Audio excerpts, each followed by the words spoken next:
Hi, welcome to CineMunn Podcast. I am Vince. I'm here today with my friend Benjamin Briggs, and we are here to discuss this week's current movie news, rumors, and tidbits. This is our first podcast. How you doing today, Ben? I'm great, man. Happy to be here. Pleasure to be part of the first podcast. Always an honor. And I'm looking forward to talking with the audience and seeing what's up and talking to you. Awesome. Well, we got some topics to cover today. I think 3 good ones and maybe a few little randomness we throw in. What do you got today first? Oh, can I take my glasses off? Go for it. All right, thanks. Figured. Blind bag. Well, I'm sure as everybody has seen, the new Star Wars trailer is out, done by J.J. Abrams. In case you haven't heard of this guy, he's given us such gems such as Lost, Armageddon, and Cloverfield. I guess I shouldn't say Cloverfield. Armageddon's a gem? Well, just throwing it out there. You know, we got, several things he's given. At least we have Lost. I like Armageddon. You know, it's the guilty pleasure film. If it's on, I watch it. That's the best way to put it. You know, I mean, everybody's probably seen this trailer by now. Everyone has, Everyone's been freaking out, basically. I mean, you look all over the internet. There were theories about the lightsaber. It's 3 prongs. It's used as a hand guard, so Luke can't get his hand cut off again. Oh, it's not an official lightsaber. Someone just made it, and it's there, and it's not going to be in the official part. And that's Luke now, and this is Adam Driver. No, it's the bad guy. That's Cumberbatch from Sherlock. And they're just taking this poor thing, just dissecting. It's like taking a cute little puppy and saying, let's cut it open and tear it apart and see what's going on exactly. Right. And that's the thing that has bothered me all weekend since it came out, is everyone just completely tearing it apart. Oh, it wasn't that good. It was okay. It wasn't that. And they didn't show us anything. Yeah. No kidding. It's a teaser trailer. You gotta go to the actual theater for the real deal there. Yeah, we are just, 13 months away? 13? No, 12. A little over 12.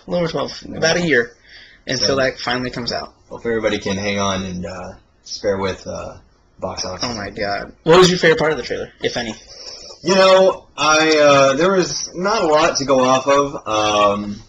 We have a black stormtrooper. We do. I think that's the number one. Let's jump into that right. I think that's the biggest thing on everybody's mind right now is the black stormtrooper. TMZ had something on the TV the other day about it. There was something on Yahoo News as the lead story. It's my kind of concern, which I think for the fans, is that, if everybody who's seen, Attack of the Clones and all the, the prequels, everybody knows, okay, you've seen Jango Fett, you've seen his clones, they have a very specific look from it. Even from the anime series, they all had a very specific look. Their hair might have been shaved or buzzed or this, that, or whatever. It's still the same face. Exactly. They do have, but now we have a completely different clone or stormtrooper. So for me, I think the fans who have come to know the Star Wars universe, that's going to throw them for a little bit of a loop. But my thought on that is, are we going to be introduced to a new bounty hunter that these clones have come from, or is it going to still be a continuation from Jango Fett from the prequels? Now, from what I understand, because I've read a little bit of the expanding universe, like I've read some of the Timothy Zahn books and such, mind you, none of them are going to be canon for the now storyline of Star Wars, but apparently, eventually they ran out of clones, or the Empire has used up all the clones that they had made, because the processing plant was done. And so once they ran out all the clones, or they found, they ran out of usefulness and died off, or were all killed by the rebellion, then they had to start recruiting again, just like the military does. You had to go through system to system and recruit, join the army, see the last world, just see, go to Naboo, Tatooine, and get low rent and no pay. Right. So one supposed theory is that John Boyega's stormtrooper, who wakes up in the sand and pops up, is not a clone, but a recruited stormtrooper who doesn't want to be a stormtrooper anymore, just kind of wakes up to the whole thing of like, this is wrong, or something like that. Yeah. Supposedly that's the idea. He dropped out. He didn't want to be a stormtrooper, so he just kind of broke whatever mind control or whatnot they have on them, and is kind of on the run, an AWOL from the service. I just had a thought really quick from Attack of the Clones. But there's a scene where they're in pursuit of Count Dooku, and Natalie Portman and a couple clone troopers fall out of the ship. Yeah. My thought is he a continuation from that story? I do not think so. No, I guess not. I guess not, because again, this is going to be... Yeah, he will be a Jango Fett clone, and B, this is supposed to take place 30 years after Return of the Jedi. Okay. So, let's say Episode 2 took place... Let's just, for the sake of saying it, say that that was 10 years before Return of the Jedi. So overall, that'd be like a 40-year period. Okay. If that's the way that the timeline is set, which again I don't know, I haven't actually opened a book and seen what qualifies as pure canon for this new universe, because they've said that all the video games like Knights of the Old Republic, Rogue Squadron, Battlefront, Shadow of the Empire, none of those are going to be included as official canon anymore. Okay. They'll simply become Star Wars legacy. As part of the mythology, the history of Star Wars, that's all part of that. But the streamlined story from Episode 1, even though some people don't want to acknowledge the prequels, that's on you. I actually don't mind them. It is what it is. Were they good? No. Were they passable? That's really based on your opinion. I thought Revenge of the Sith was fine. I enjoyed it. It's actually one of my favorites. Fans still having a hard time getting past the Jar Jar Binks. Oh my god. Yeah. Well, they noticed that and they fixed it continuously until he completely shut up by the last film. So yeah, again, from that, and then into Episode 4 through 6, that's, the Luke Skywalker arc of the story. And now as we go into Episode 7, wherever they go from there, we'll go from there. One thing I did like, probably my favorite bit of this whole new trailer, was seeing the Millennium Falcon again. Not just seeing it, because I know who's in there, I know who's flying it. It's like, oh my god, Harrison Ford, like, with a walker and a broken foot. But just the way it was done, as it felt like J.J. Abrams' Star Trek. Well, what he did with Star Trek was, you didn't just see the Enterprise, streamline, flying, it goes lower, it goes higher. You saw that thing freaking flip over a few times in shots, and really bank and turn like a fighter jet would, kind of. And you see he's doing that again now in Star Wars, kind of saying, this is my version of Star Wars, and I'm going to have fun with it. Because not only does he flip the ship, he flips the camera to a point where I got a little dizzy. It's like, which way am I looking? Exactly. Because he rolled the camera over the ship while the ship itself is rolling, and it was so cool. I was like, oh my god, I can't wait to see this in a theater. This looks so cool. I'm going to fly. Ah! But, so that was my favorite part. And then, over the weekend, fans decided to have fun and make the George Lucas Special Edition Star Wars teaser trailer. I don't know if you saw that. I haven't had a chance yet. That's hilarious. I mean, that was a great little fan thing, which I thought was fun. Because all they basically did was exactly what the Special Edition Star Wars films did, where he added in new digital effects and, more background action going on, and that's what they did to this trailer, and it was hilarious. Was it you who was telling me that his version of Star Trek was more of an orchestra and Star Wars is going to be rock and roll? Is that you? No, that was not me, but I can kind of see that. I think that's definitely the vibe we're going with. Well, I think that's in general, that's the, Star Trek is a little more sterile and obviously uniformed, and straight beat for beat. Star Wars is a little more not grungy. Sexy. You almost want to say dirty, because everything looks like it's covered in oil and stuffed up and has smoke burns on it. So Star Wars feels I think it's a little more realistic. But now with him having command over both of Star Trek, which he made fun again, because after a while you got a little, aside from Wrath of Khan and Voyage Home and First Contact, Star Trek was okay as far as films go. Shows are a different matter. But now with Star Wars, he's always been more of a Star Wars fanboy than he was a Star Trek. And I think Star Trek proved his love of Star Wars, because you saw a lot of Star Wars references in Star Trek. I mean, if you've seen the Honest trailer for it, they point them out very blatantly. I'm like, oh my god, that's right.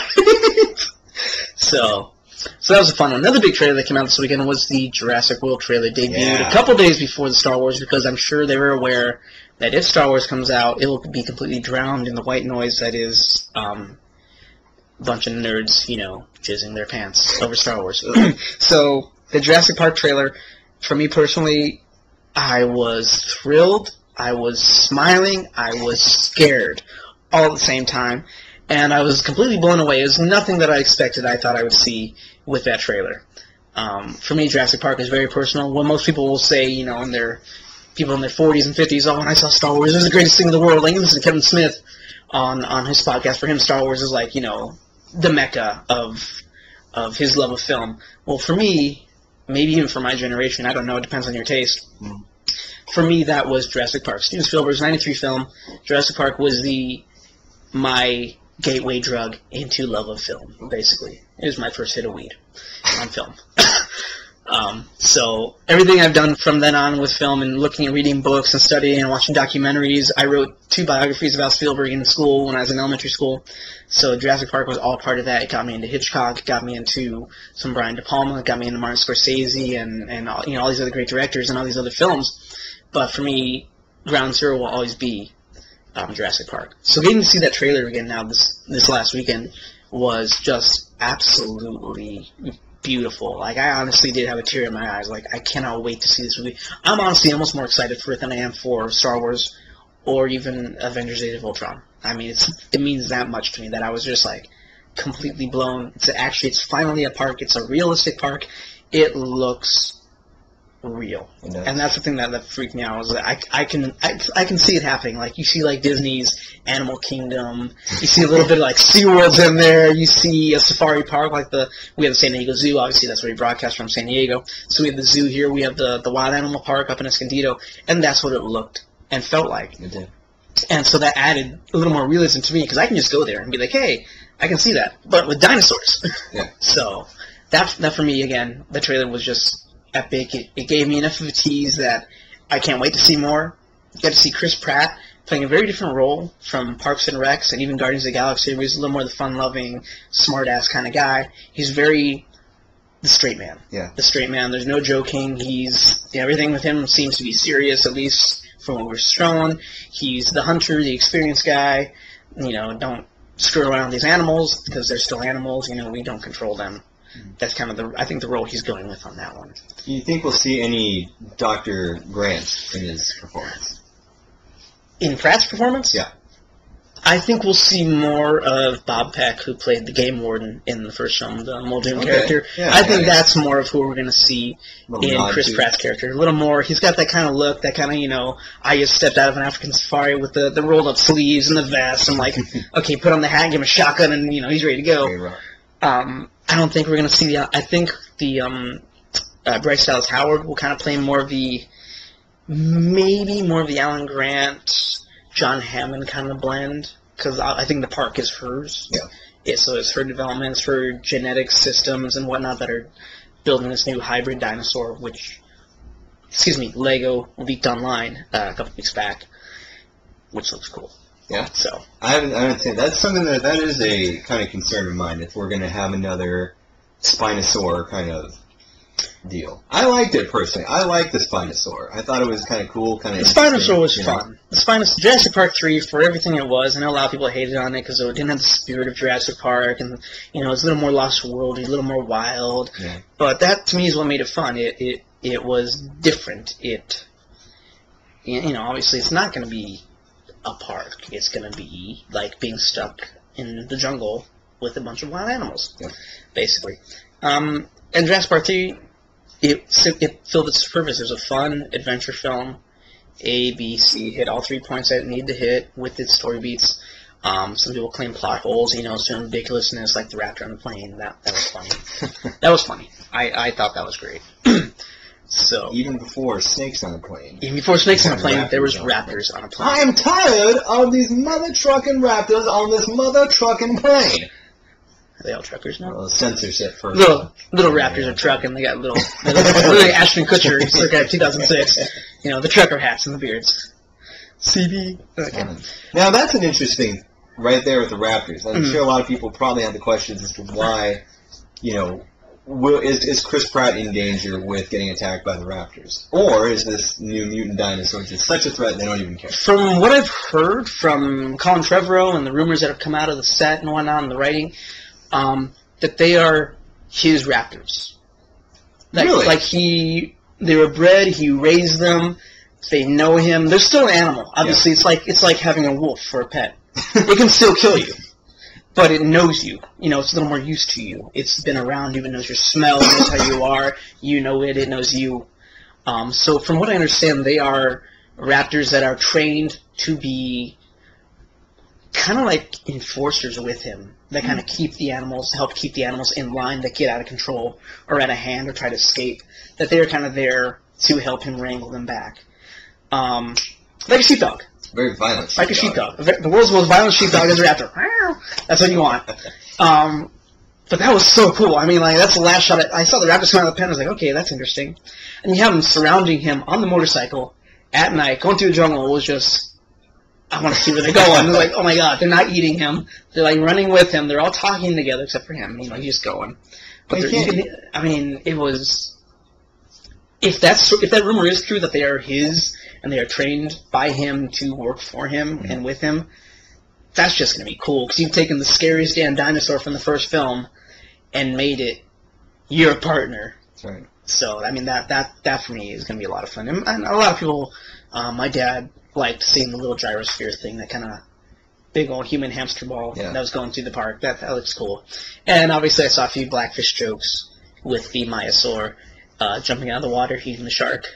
He's like, you know it, that tank is too small for that dinosaur. PETA's gonna be there in Jurassic World. These dinosaurs are being treated inhumanely.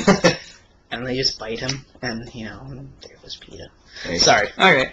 Politics aside. Sorry for any, people out there. If you do love animals, we love animals too. I mean, I have animals. I guess so. Mr. Briggs has animals as well, and we're not against animals. We love them. Like, we grew up with them. Yeah. Now, there was one more trailer, Ben. What was that? The last one, well, we got a few more. The last one recently that I've seen was the Pan trailer. I know a lot of people have been excited about this take by Joe Wright, who has done such things as Hannah and Pride and Prejudice. Now, one thing which I like, because I'm watching, ABC's Once Upon a Time. Okay. And for anybody who's been seeing that series, sorry, knows... I dropped out of that show after 2 seasons. I'm sorry. I couldn't help it. It just became way too much. Actually, no, I got part of the way through season 3 when they introduced Pan and Hook and everything. I saw, so I did see the beginning of that, but I dropped out. But that's the thing I think that I like. I like seeing him that really rebellious, not evil, but very... not necessarily the good guy. I mean, we're the anti-hero. The anti-hero again. Yeah. Okay. So, and I like how it's coming along. I think a lot of people, and maybe it might have taken them a second to recognize, obviously, Hugh Jackman as Blackbeard. Yeah. It wasn't the bald head, because we've seen that in Les Mis, and when he did The Fountain with Aronofsky in, I think, 2004, he did that. He had shaved head and beard. So we've seen that look. It was that weird kind of little dainty-looking hairdo that he had on the ship, where it looked like a little kind of like vanilla swirl going on the top of black. That was kind of like, who is that? It took me a minute. And I was like, to say, the most clean-cut Blackbeard I've ever seen. It's the most clean-cut pirate you ever saw. It makes Jack Sparrow look like a hobo. Sorry to say. Jack Sparrow's on my corner begging for change right now, while Blackbeard's driving a Lexus. I don't know. I do like. I think it's an interesting look for him. I kind of like the very dapper, gentlemanly looking. That is. It's like a Dapper Dan kind of thing, or the very clean, almost Cyrano style mustache and goatee thing going. Getting used to it. One thing that I've been enjoying about the last couple Peter Pan films, like Peter Pan 2005 and now Pan, is that they are casting Peter Pan as a male. Because every stage version you've seen is Mary Martin and such. They're very famous for, on stage, Peter Pan is played by a girl or a woman, a very young, boyish girl. Like even the NBC upcoming has their televised stage play of Pan with Christopher Walken as Captain Hook and Allison Williams as Peter Pan. Once again, that's a woman playing a guy's part. And not to say that women can't play this part. I'm not what I'm saying. If the actor's right for the role, they're right for the role, regardless of gender, ethnicity. I don't care about that. But if you read the book, it's a very dark book, and it's a very mischievous boy. Yeah. And so that's what I'm really looking forward to. The trailer, I was not overly enthusiastic or thrilled with it the way I was for Episode 7 or even Jurassic World, but I was intrigued, I guess is the best way to say it. Because I have read that book several times. It's very sad at the end. But now they kind of give me like a prequel. Okay, here's where Captain Hook started. You know, he wasn't a bad guy. He was Peter Pan's friend, and they worked together against Blackbeard and this and that. And it's like, okay, where are you going with this? So it's got enough of a look that I will say I want to see more. Joe Wright does have a good history of authenticity with his films, especially Pride and Prejudice. If you've seen that one with Keira Knightley, I believe was in that one. It's very good. It's very long. It's very good. Yeah. No, she was in something else I saw recently. She did Anna Karina. Anna Karina was another one she did recently. No, it's that it's that movie where she's a huntress. She's got a bow and arrow. I forget who else is starring with her. I thought it was Joe. I thought it was a Joe Wright thing. A huntress. I don't know. Are you thinking of King Arthur? Yeah, there you go. Okay, no, that was Fuqua, Antoine Fuqua. Okay. I like that. Which we'll get to. I like that. I like that version of King Arthur. By the way, I think it's good. I think it's really good. Okay, Ben, what do we have next on our lovely little list of ideas? Speaking of Antoine Fuqua, we got coming out a little bit from now in 2015. We got the Southpaw film with Mr. Jake Gyllenhaal, who's recently been in Nightcrawler, which is getting rave reviews in Hollywood. I am excited for this. There are pictures online. But if anybody's out there, go online and check out Jake Gyllenhaal from Nightcrawler to Southpaw photos. I saw a thumbnail of this. I thought it was John Cena from WWE. Really? That's how when you see the actual enlargement, I mean, he's not quite as big as John Cena, but for Jake Gyllenhaal, he is jacked. And Antoine Fuqua actually said he put on 15 pounds of muscle doing 2-a-day training sessions. And he actually, there's a quote here. He said he was training like a fighter. I had him sparring, really getting hit. I put him in situations where I wanted to see what he was made of. Man. Damn. Reminds me of Rocky 2. Hey, you ever get hit 500 times in the face? Sucks to sting after a while. Yeah. Wow. Yeah, that picture has been floating around, and it's scary. It's scary because the man looks like a solid muscle. I mean, you see, he's got a kind of 6 or 8 pack going. He looks beef and built, and it doesn't even look like him. And he, covered in sweat and blood, and it looks intense. Is the best way I can see, because he is a very intense actor. I mean, from Brothers, from Donnie Darko, which was a very different film, to Nightcrawler. If you haven't seen Nightcrawler, please go see it. It's amazing film, amazing, and his performance in that was so creepy. And the way he does the work, he would go out, with these guys. To study Nightcrawler, to do those kind of news reports, to go with him at night and run around at night. And he said he would bike to work on the set, and he dropped a bunch of weight. I think he dropped like 10 or 12 pounds doing that film. He wanted to get a kind of scaly, hungry kind of look, like he's eager for the job. And again, I mean, he's a master of his craft. And now he's doing boxing with Southpaw.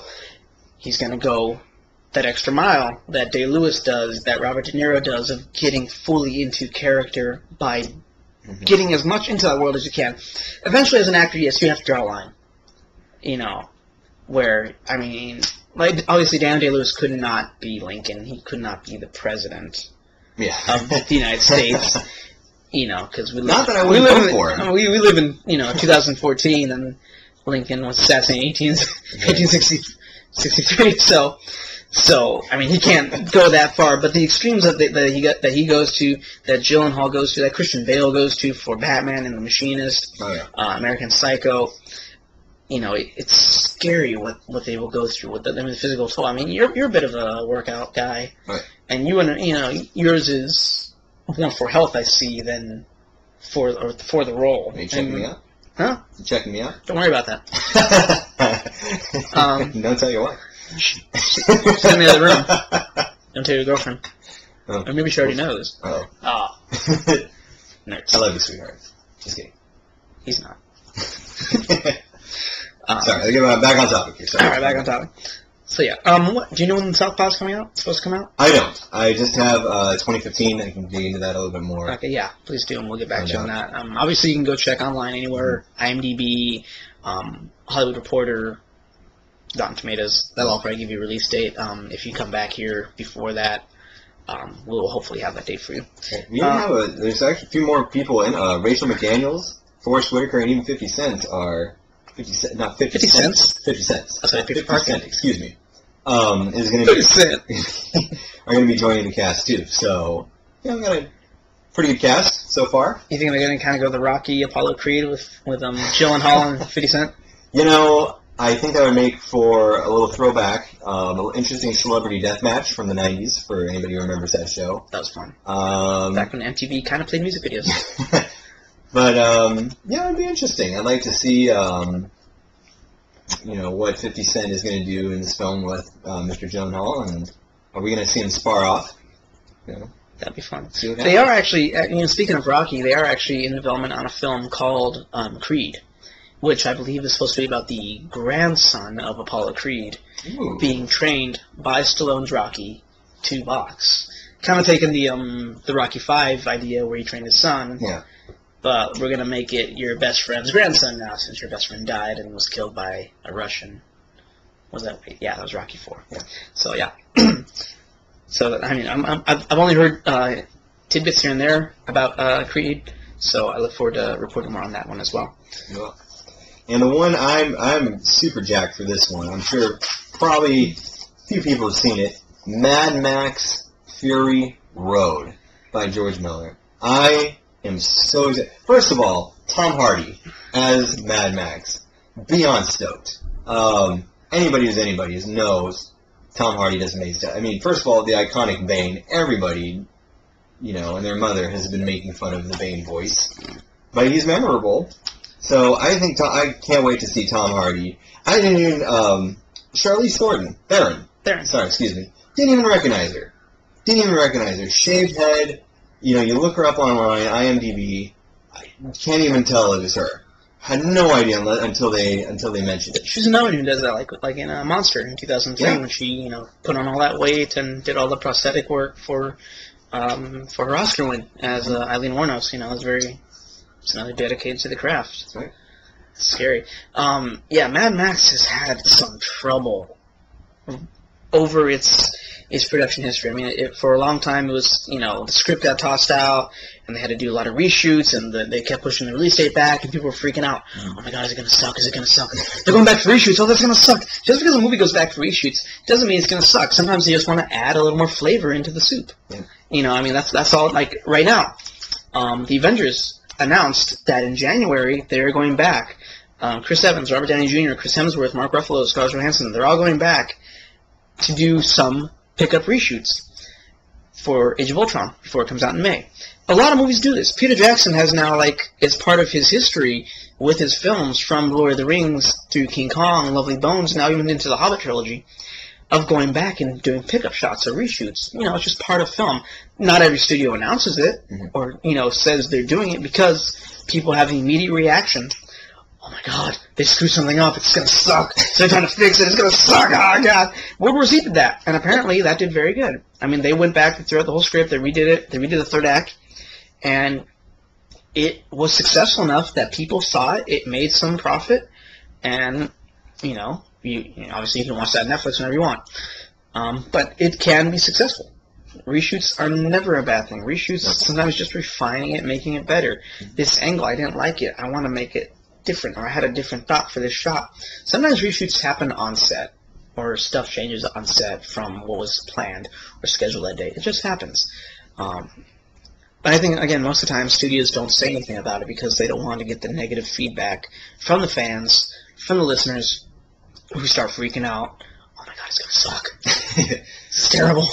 So, as long as, the thing I want to worry about when doing reshoots is just making sure that the actors are consistent.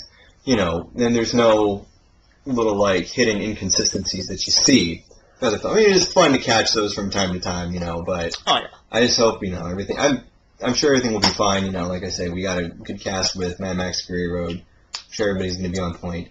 And one thing I'm looking forward to, too, is George Miller is actually doing a lot of practical shots for this film. There's photos online, you can go check them out, of these Australian cameramen. I shouldn't say Australian. It could be something else, but chances they're are Australia. I'm guessing they're Australian.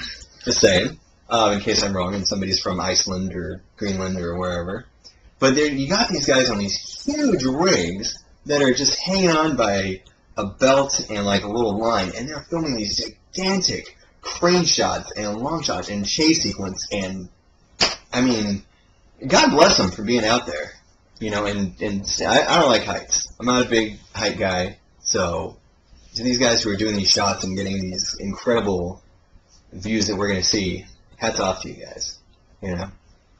I mean, yeah. Nowadays in Hollywood, it's very much people are, I want to say, crying out for more practical effects.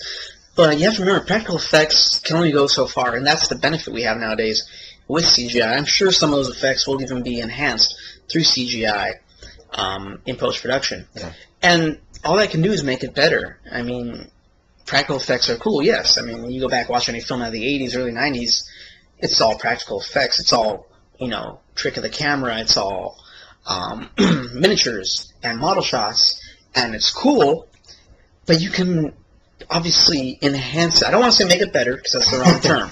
That's the wrong term for it. It's not making it better, because sometimes it makes it worse, and it stands out, and you're kind of like, it sticks out too much. Yeah.